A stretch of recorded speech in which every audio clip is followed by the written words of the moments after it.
Our flight Paris to Seoul lasted a little bit under 11 hours. And I'm not very proud of myself because I pretty much slept all day. I was literally shattered when I arrived in Seoul. And actually I expected to only nap for a couple hours, maybe 1.5 hour maximum, in order to maybe recover and adapt myself quicker to the Seoul time. And I actually just woke up, so let's go explore Seoul by night.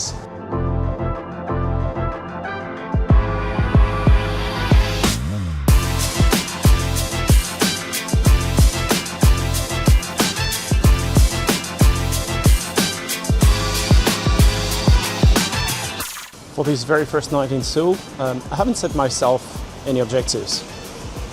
The main goal for us today is just to get our legs stretched a bit and discover the surroundings of your hotel, and maybe get some food as well.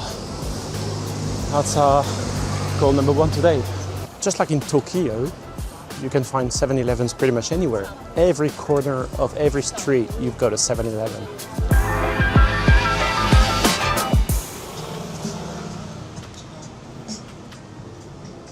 So I think I have just found the restaurant I want to go to. This one seems fairly popular with a lot of people inside. Pretty tiny. Beef, pork. I think I'm going to go there. Let's see. This is a local specialty. A lot of restaurants have these kind of barbecues on the table directly.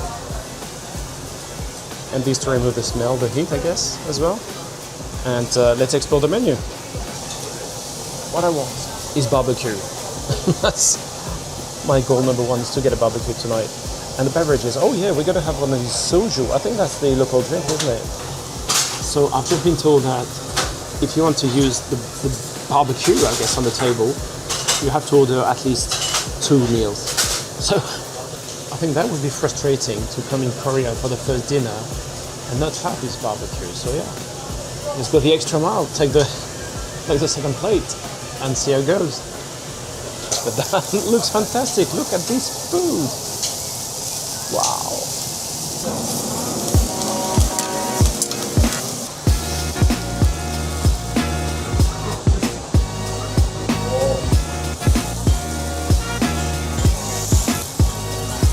That is amazing. The food taste. So let's talk a little bit about this alcohol, the local soju, as they called it. The tradition in Korea is you do not pour yourself your own glass of soju. You normally have your neighbor, the person in front of you, serving you, pouring you the glass of soju. That's a tradition. And when you have a soju with somebody else, if the person in front of you has a higher rank than you or is older than you normally should, by a mark of respect, take your glass with 2 hands and turn your head a little bit on the side and drink your soju like this. Traditions, you can't explain. Literally, I could not finish all the food. That was definitely way too much for me. So I've had beef, I've had pork, I've had grilled vegetable, and I've had the soju. All in all, it's going to be something around 61,000 Korean won, which is something around 35-36 euros. As before, now I've got nothing planned, so let's just walk into Seoul, try to digest what I've just eaten, and yeah, let's get our way back to the hotel and enjoy this beautiful evening in Seoul.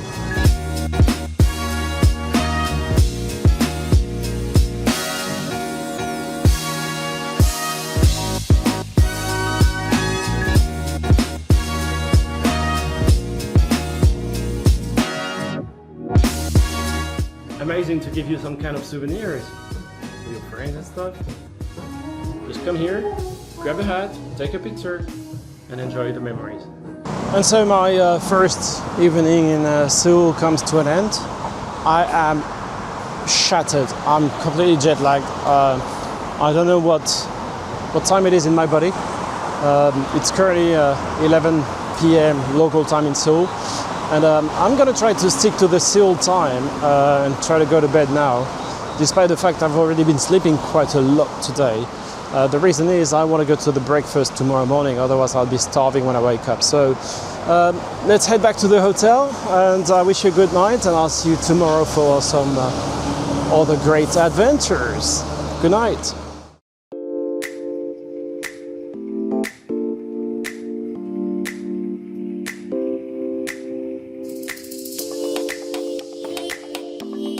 Good morning, everybody.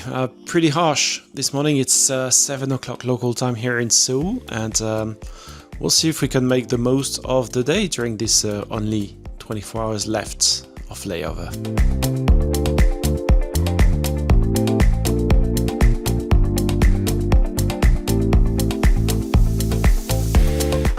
Today we're gonna explore a more traditional Seoul by day, and we're going to a place called, excuse my Korean, Gyeongbokgung, which used to be the main royal palace of the Joseon dynasty, so one of the most popular places in ancient times in Korea. But first of all, we have to figure out how the subway works here in Seoul. Off we go!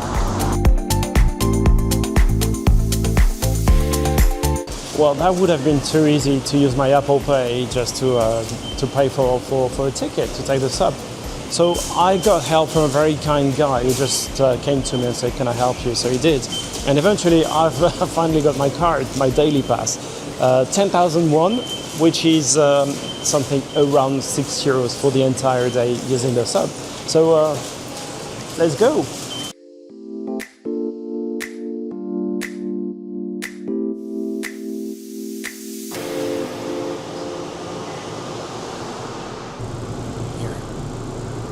Everything is extremely quiet, so I'll try to remain quiet as well. I don't want to disturb. Look at that. They're all on their phone. There is literally not a sound. Pretty impressive. Reminds me of Japan.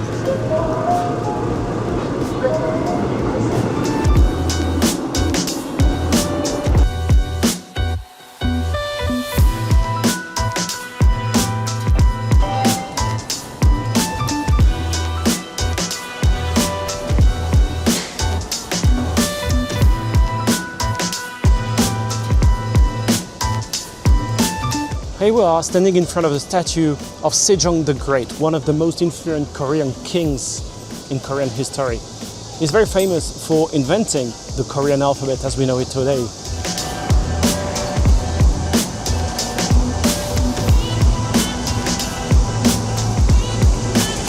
And one other thing I will have to remember in the future as a tourist is do not rely on ChatGPT's information.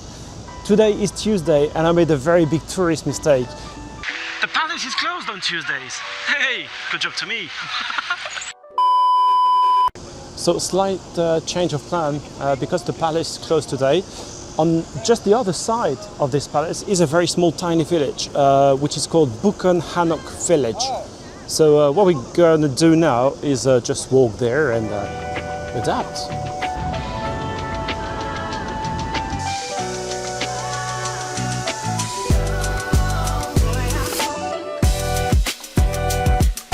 Sign here is pretty interesting. As you may notice, the entire area here is close to public, is close to tourists between 5 p.m. and 10 a.m. This is because it's become so popular that the people here who are actually living there, that's a residential area, they are getting fairly annoyed at all the tourists coming for the sights and for the views. So they've closed it entirely, and if you ever find yourself here as a tourist between the restricted hours, the fine can be incredibly heavy.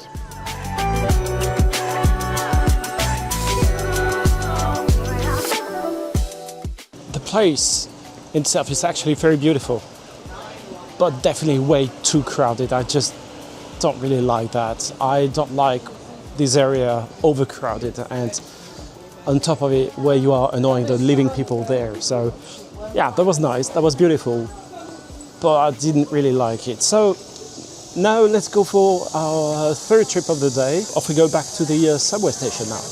Okay, we've been walking quite a lot this morning. It's almost noon now. I've done my 10,000 steps already. So now what we're doing is we're going to explore one of the most famous markets in Seoul. We're gonna go to the Gwangjang market and probably try a few things over there. The market is very crowded and there's a lot of choice of things to eat. I just don't know what to choose, but I'm pretty sure I will find something. My stomach always wins. This is called tteokbokki. That's probably one of the most popular street food you can find in Korea. These are little white cylinders of rice cake. I've got no idea what it tastes like, and we're going to try using the baguettes, of course.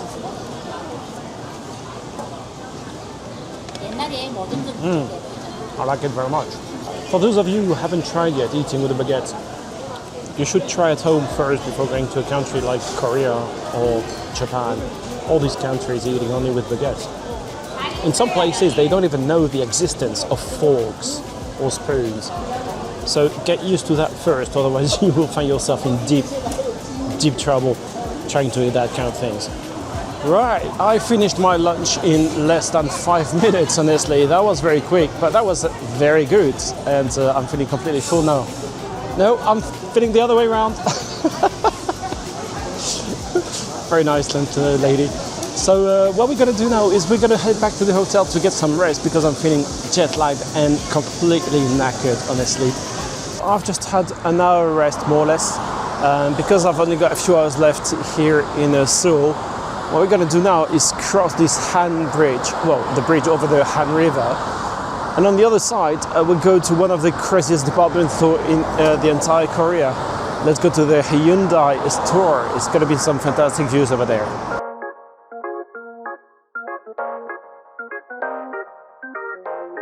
I've just made some new friends on the bridge. Hi guys, how's it going? They don't speak any English, unfortunately, but always good to meet some new friends. The river is a bit bigger than I expected. The crossing takes almost half an hour.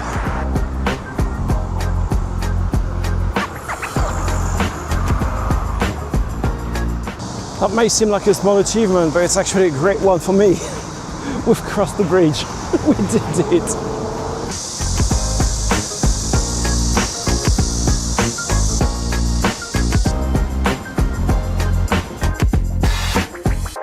So here I am standing in front of a 12-meter high waterfall inside the Hyundai store. And that's pretty much the whole idea behind the Hyundai store, is to have all these huge open spaces, to have the feeling of being free and not oppressed by the amount of people.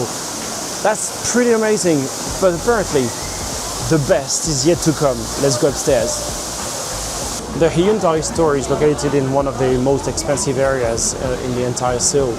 And that's the place where you can find all these luxury brands. Prada, Dior, name it, is probably here.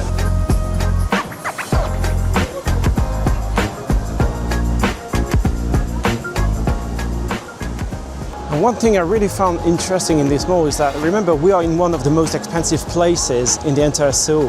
And they've decided to leave all this 5th floor, an empty space with all these trees here and there, just to make the place more quiet. And maybe you can hear the music as well, which adds to the atmosphere here. If you come to Seoul, I strongly recommend visiting the Hyundai store or Hyundai Mall, whatever you call it. Amazing place, unlike any other anywhere else. So I really enjoyed this Hyundai Mall and everything we've done today, actually. But I think it's a pretty good conclusion here, next to the Han River. Probably one of my favorite places in Seoul, just watching the boats and the city go by. And that's the main problem when you get a layover, is that you can't do everything you would have loved to. I've probably missed up things, and please let me know in the comments the things you would recommend for me next time I will come here, and I will try to go there for you. Tomorrow morning, back to the Seoul airport, Incheon, back to Paris, Charles de Gaulle, back to Geneva, and resting a few days and hopefully go for some new layover adventures. I'll see you next time for my next Toga layover video. Until then, just take care everybody, à bientôt, and see you next time. Ciao, ciao!